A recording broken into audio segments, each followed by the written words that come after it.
Brasil, novembro de 2004. Olá, amigos da Associação Monfort. Em primeiro lugar, gostaria de agradecer o espaço que vocês gentilmente cedem aos leitores de seus artigos espetacularmente esclarecedores. Se possível, gostaria que esta mensagem fosse respondida pelo Dr. Orlando Fedeli, pois por ele foram escritos os artigos que eu considerei mais interessantes, não desmerecendo os outros, é claro. Eu sou católico e, recentemente, um amigo me enviou o seguinte texto por e-mail. O Deus bíblico é um guerreiro cruel. Embora ele tenha dito, não matarás, ele ordenou a morte de todos os opositores, afogamento e extermínio em massa. Puniu a descendência até a 4ª geração. Ordenou que mulheres grávidas e crianças fossem rasgadas ao meio. Exigiu sangue animal e humano para apaziguar sua vaidade raivosa. Foi parcial para uma raça de pessoas. Julgou mulheres inferiores aos homens. É um sádico que criou um inferno para torturar os incrédulos. Criou o mal. Discriminou os deficientes. Ordenou que as virgens fossem mantidas como despojos de guerra. Disse que espalharia esterco no rosto das pessoas. Enviou ursos para devorar 42 crianças que provocaram um profeta. Puniu pessoas com cobras, cães, dragões, embriaguez, espadas,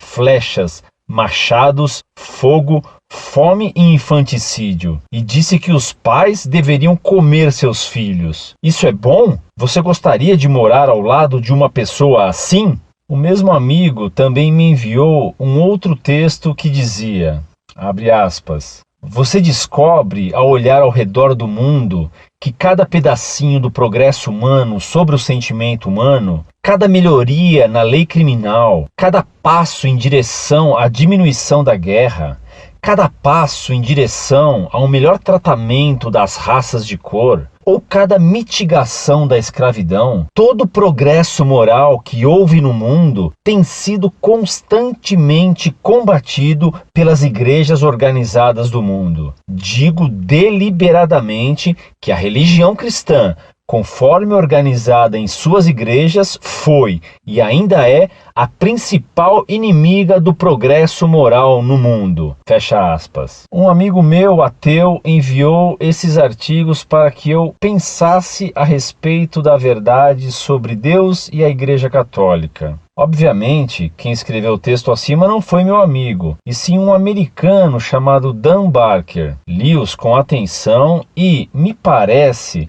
meu amigo tem uma ponta de razão. Por que o nosso Deus agiu assim em tantas situações? A igreja realmente atrapalha o progresso científico? Se fosse possível, eu gostaria que vocês comentassem as passagens do texto para que eu possa responder ao meu amigo de maneira inteligente e correta, pois não é a primeira vez que os descrentes me atacam com essas citações. O que devo falar? Agradeço desde já. Muito prezado, salve Maria. Agradeço-lhe inicialmente suas palavras que refletem mais sua generosidade do que nossos méritos. Os textos em inglês que você me envia revelam que o autor desconhece inteiramente a doutrina católica e, mais ainda, que é uma pessoa que é bem inimigo dela. Para o autor, o tal Dan Baker, o supremo bem é a vida física. Ora, se assim fosse, ele poderia acrescentar mais uma outra acusação contra Deus, que tão bondosamente nos deu a vida. Ele nos fez mortais. E estamos todos condenados à morte. Por que Deus fez assim? Porque a vida física não é o supremo bem. Ela nos propicia um bem maior, o compreender a verdade e amá-lo, isto é, Deus nos deu a vida material para que o conhecêssemos como verdade absoluta e o amássemos livremente, como bem infinito, para servi-lo, e assim podemos ter depois da morte a vida eterna no céu com Deus. Quando Deus proíbe que um homem mate outro homem, tu não matarás, proíbe que um indivíduo, como parte da sociedade, tire a vida de um seu semelhante. Se o homem for homicida, a sociedade, enquanto tal, como o todo de que o indivíduo faz parte, pode reagir contra o homem que a ataca ao matar um outro homem, punindo o agressor com a morte. Isto é inteiramente razoável, porque o todo é mais do que a parte. Também nós, e Dan Baker também, se tivermos câncer em um órgão ou em algum membro do corpo, amputamos a parte doente para salvar o corpo, porque o corpo é mais do que uma parte. Quando Dan Baker cita que Deus amaldiçoa até a 4ª geração, ele esquece de acrescentar que Deus abençoa até a 1000ª geração, o que quer dizer que a honra e a desonra se herdam. A maldição até a 4ª geração significa que certos crimes e pecados produzem males físicos que são herdados geneticamente. Exemplo, sífilis, AIDS, drogas, embriaguez e etc. E a vergonha desses pecados afeta os filhos, quando esses pecados forem públicos. Porém, isso não quer dizer que os filhos herdam a culpa dos pais. A culpa é pessoal. Quanto aos sacrifícios de animais feitos pelos hebreus, era porque eles eram pastores e, sacrificando esses, demonstravam que reconheciam que todas as suas riquezas provinham de Deus, Criador de todas as coisas. Não era então por vaidade que Deus exigia sacrifícios, mas por justiça, para que os homens reconhecessem o seu senhorio e seu domínio como Criador. E é uma tolice dizer que Deus foi parcial com os judeus. Se Deus preferiu o povo descendente de Abraão, foi por causa dos méritos de Abraão. Vê-se por aí como Dan Baker é parcial em seu julgamento. Primeiro, ele acusa Deus de ser injusto por amaldiçoar até a 4ª geração. Depois, clama contra Deus por ter abençoado os descendentes de Abraão por tantos séculos. Para Dan Baker, preferir um homem a outro, um povo a outro, seria injustiça. Para ele, a justiça seria igualdade de trato. Ora, a desigualdade de méritos e de valor exige a desigualdade de recompensas. Injusto seria dar prêmios iguais a quem tem méritos diferentes.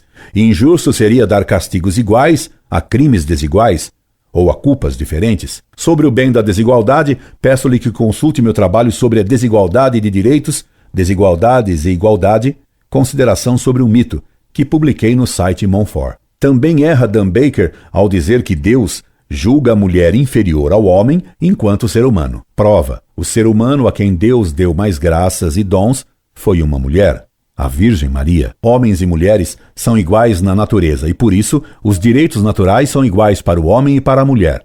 O que Deus e a razão mostram é que a mulher é acidentalmente diferente do homem. Por isso, os direitos acidentais deles são diferentes. Repito, essencialmente homens e mulheres são iguais. E seus direitos essenciais são iguais, acidentalmente não. Por isso, a mulher tem certos direitos que o homem não tem, e vice-versa. Por exemplo, a mulher, por causa da gravidez, deve gozar de direitos trabalhistas que o homem não goza, e vice-versa, meu caro, e vice-versa. Deus não discrimina os handicapped, como afirma totalmente Dan Baker. O próprio Dan Baker, se for treinador de um time de futebol, não admitirá que um cego seja goleiro de seu time. E se não eleger um cego para goleiro, ele não estará discriminando o cego. Quando um exército dispensa do serviço militar um aleijado, não o está discriminando, mas protegendo-o e fazendo-lhe justiça. A Dan Baker parece que falta o mínimo de bom senso, sobrando-lhe ódio a Deus. Dizer que Deus é um sádico por ter criado o inferno para os pecadores é uma blasfêmia estúpida. Só vai para o inferno quem quer. E Deus morreu por nós todos para que não fôssemos ao inferno. Morreu até por Dan Baker, que não quer estar na companhia do Deus que o redimiu, morrendo por ele na cruz. Se Dan Baker quer ir para o inferno, para ficar bem longe de Deus, ele é livre, mas irá para o inferno porque livremente recusa a mão de Deus que o quer salvar. Deus tenha piedade dele. A seguir, Dan Baker cita as punições que Deus deu a certos pecadores, inclusive aos meninos que ofenderam ao profeta Eliseu. Ora, se Deus, que é infinitamente justo, pune de tal forma os pecadores, é para nos mostrar a gravidade do pecado. Isso para que não tenhamos um castigo eterno no inferno. E a punição das crianças que ofenderam ao profeta Eliseu não significa de modo algum que elas foram ao inferno. Significa tão só o quanto é grande a honra de um profeta e de um santo. A acusação de Dan Baker de que o cristianismo se opôs à abolição de tudo que houve de errado na história é uma calúnia. Por exemplo, a escravidão foi combatida sempre pelo cristianismo, havendo inúmeras excomunhões da igreja contra os que escravizavam índios e negros. E foi o cristianismo que aboliu a escravidão existente entre os povos pagãos. A única época em que não houve escravos foi aquela em que a igreja dominou a sociedade, a Idade Média. E não venha Dan Baker confundir escravos com servos. Sobre a defesa dos réus nos tribunais, foi a Inquisição a fonte que inspirou boa parte das leis que protegem hoje o direito dos réus. Por exemplo, foi a Igreja a primeira a decretar que a confissão sob tortura era inválida como prova de culpa. Dumbaker afirma caluniosamente, contra toda a evidência histórica, que a Igreja se opôs a todo o progresso moral da história. Se isso fosse verdade, como hoje o influxo da Igreja é o menor que já houve na história, o nível atual da moral pública e privada deveria ser o mais alto de todos os tempos. Restaria a Dumbaker explicar como neste século anticristão de moral elevadíssima houve Auschwitz, o Gulag, o Paredão de Fidel, além de todos os horrores bem conhecidos. O que diz Dumbaker é flagrante mentira. A Igreja nunca atrapalhou o progresso científico, que só se realizou porque na Idade Média a Igreja fundou as universidades. Creio que lhe provei a falta de qualquer base lógica ou histórica das acusações desse pobre Dumbaker. Se houver mais algum tema em que, numa resposta rápida, não toquei suficientemente, escreva-me que o atenderei. Para encerrar, quero lembrar-lhe que Dante, na Divina Comédia, faz as portas do inferno proclamarem que quem as fez foi o divino poder, a suma sabedoria e o primeiro amor, isto é, o Espírito Santo. É o amor de Deus que fez o inferno, e o fez para aqueles que perderam il ben dell'intellecto, como parece que aconteceu com o autor dessas tolas blasfêmias e infames calúnias. Incorde Jesus Semper, Orlando Fedeli.